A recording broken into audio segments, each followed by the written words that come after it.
Morning students. अभी हमने अपना हिंदी का पहला पाठ जय भारती पढ़ा था, जो कि एक कविता थी। आशा करती हूँ आप सबको वह समझ में आया होगा और आपने उसके प्रश्नों के उत्तर भी लिख लिए होंगे।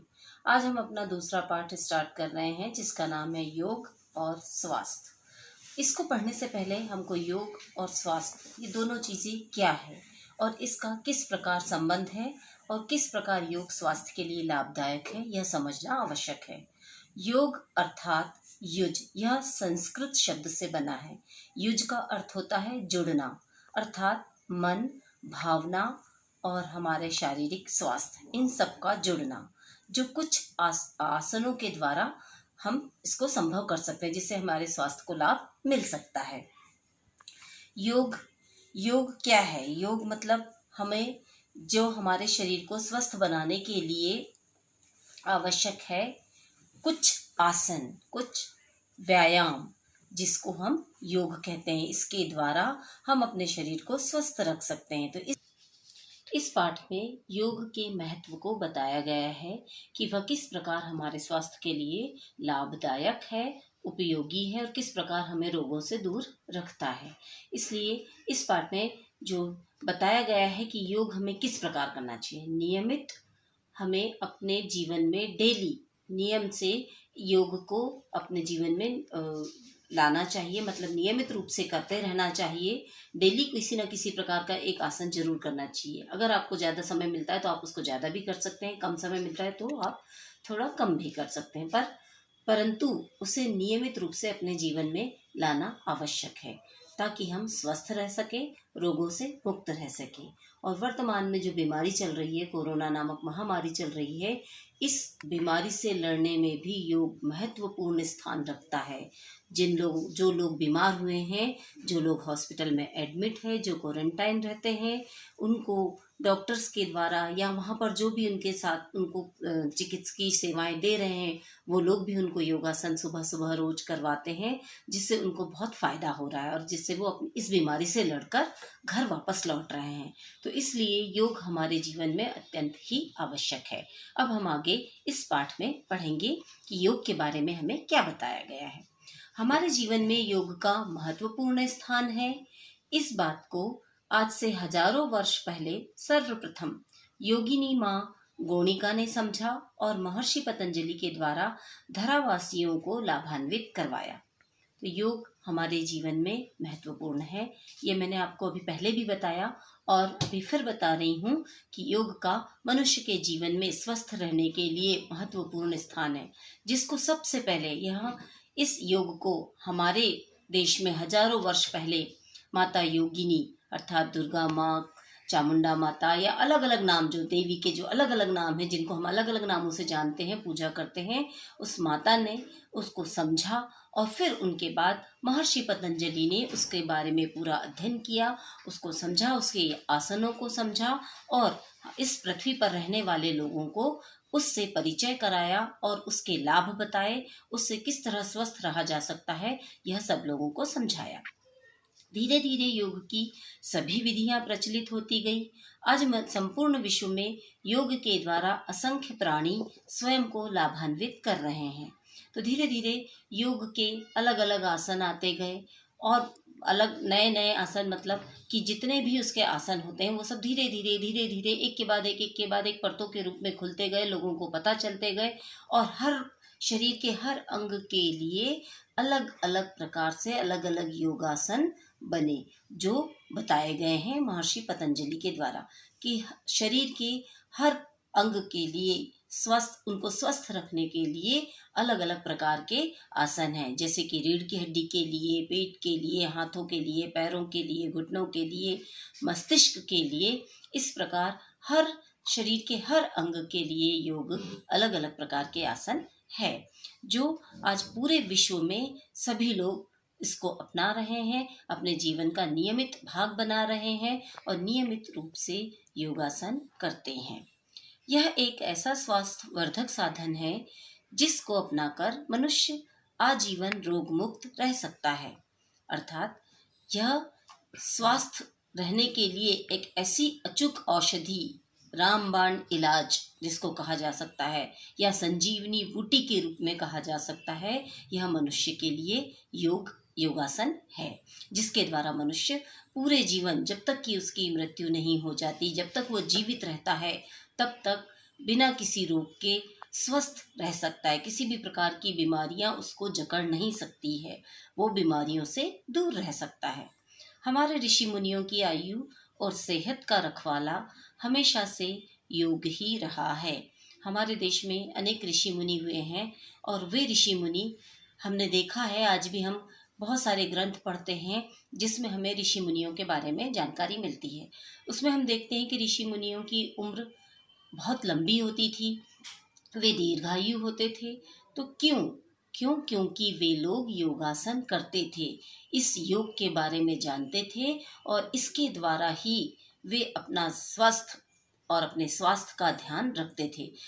अनेक प्रकार की जड़ी बूटियों का उपयोग करते थे।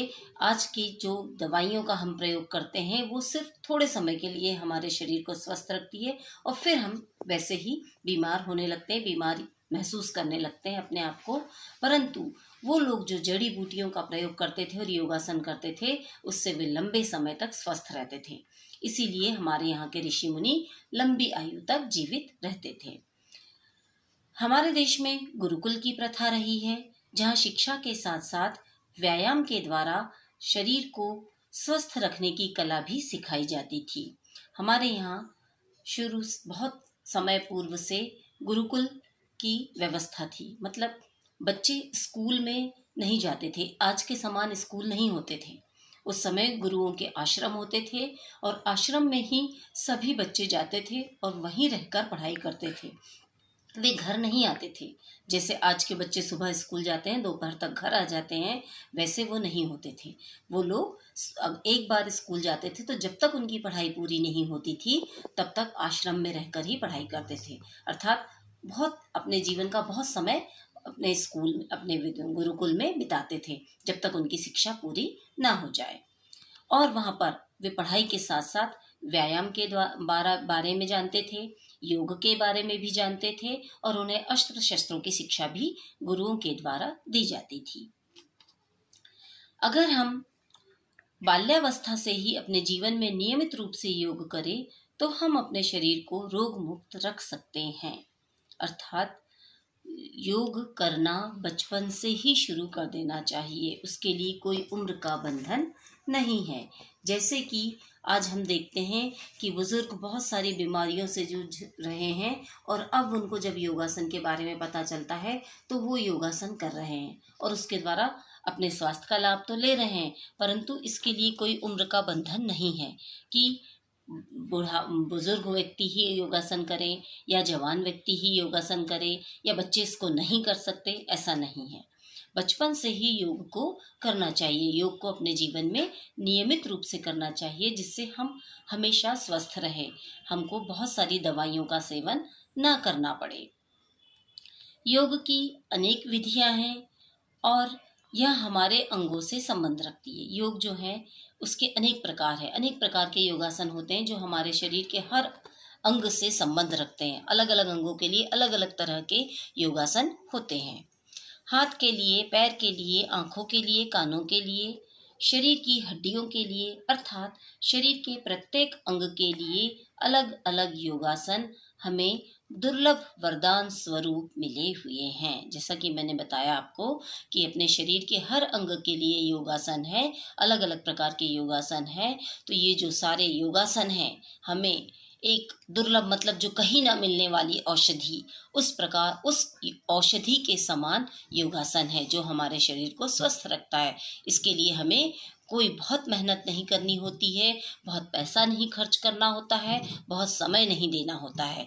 कुछ समय में ही, कुछ 15-20 मिनट, आधा घंटे का समय अगर हम दें तो हम अपने आप को हमेशा स्वस्थ रख सकते हैं, बीमारियों से दूर रख सकते हैं कुछ योगासन करके।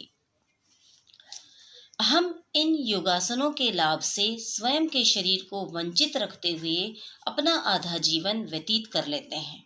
अर्थात हम लोग आज की भाग दौड़ भरी जिंदगी में केवल पैसा कमाना और अपना घर परिवार संभालना चलाना, बस इसी में लगे हुए रहते हैं और अपने स्वास्थ्य की तरफ ध्यान नहीं देते। अपनी आधी उम्र पूरी बिना योगासन किए, इससे दूर रहकर ही बिता देते हैं। और जब हमको तकलीफ होने लगती है तब हमें याद आता है कि हमें योगासन करना चाहिए या व्यायाम करना चाहिए, जिससे हम स्वस्थ रह सकें।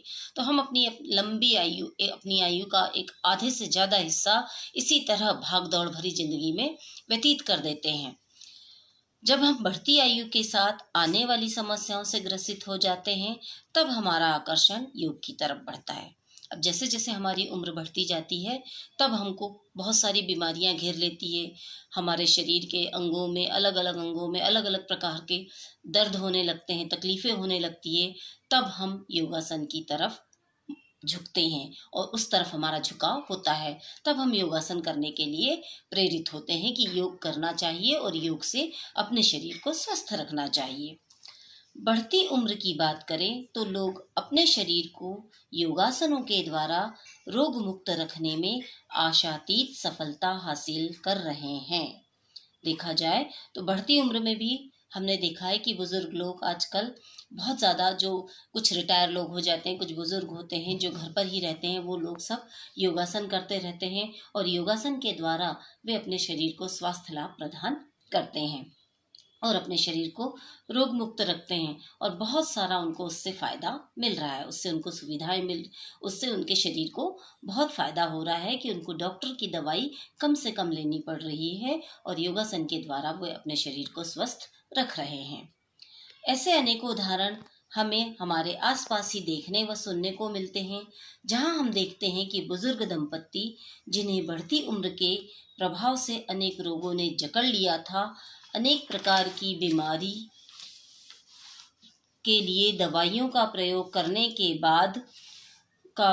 बाद भी उन्हें आराम व स्वास्थ्य लाभ नहीं मिल पा रहा था। तो हम देखते हैं कि हमारे आसपास अनेक बुजुर्ग हैं जो कई प्रकार की बीमारियों से जकड़े हुए हैं। किसी के घुटनों में दर्द हो रहा है, किसी के हाथों में दर्द हो रहा है, किसी के पैरों में दर्द है, किसी की पिंडलियों में दर्द, किसी की गर्दन में दर्द है। अनेक प्रकार के दर्दों से वो घिरे हुए हैं और अनेक प्रकार की बीमारियां भी हो रही है। तो उन बीमारियों से वो घिरे हुए हैं। तो उन्होंने कई प्रकार की दवाइयां ली, औषधियां ली, डॉक्टर से इलाज करवाया, परंतु वे उससे स्वास्थ्य लाभ नहीं ले पाए। और जब उन्होंने योग का सहारा लिया, योगासन करने लगे, तो वे अपने आप को